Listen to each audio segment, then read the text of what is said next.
हजिला माँ को पाइला पुओ मासे परे मिलिला माँ परिवार देखा मिली खुशीर माहौल।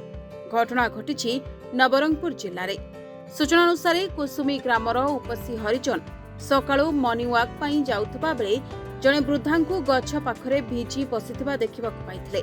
से तांकु घर को आनी तार सेवा शुश्रूषा करथिले। परे महिला को तांको परिचय पचारि बुझिथिले कुसुमी। वृद्धा जनक निजर परिचय देथिले। उपसी एने पुलिस को खबर देथिले। पुलिस वृद्धा को पचरा उचरा करबा परे तांको घर कलाहांडी जिला जयपाटना धनसुलीर बोली जना पड़िथिला। परे पुलिस परिवार लोकों को खबर देथिला।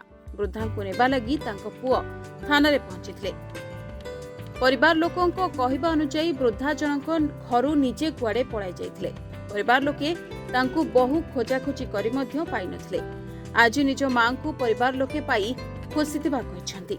आज्ञा मोर ना श्रीकांत हरिजन, मोर गाँ है धनसुली जयपाटना ब्लॉक।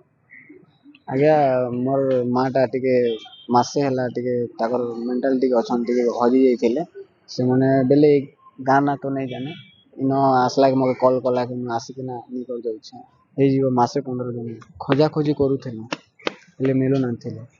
बहुत खुशी अच्छी आम जो माँ को रखी थे ताकू भी धन्यवाद दूची। झरीगाँ पुलिस जो साहाय्य करी बहुत आम माँ को पाइलु। उपासी हरिजन कुसुमी गाँ सकाळ 6टार नाई कि मुई रास्तार नाई कि जिम करबा जाऊली। तापर से वृद्ध माटा नाई कि बरगछ तले थिला पानी मारुथिला। सेतकी बेले पानी मारलार नाई कि मैं ताकू देखली। देखलार नाई ता पाख गली पाख गलार नाई थोरु थिला ठंडा रे। तापर ताइरे से माँ गुटार भारले।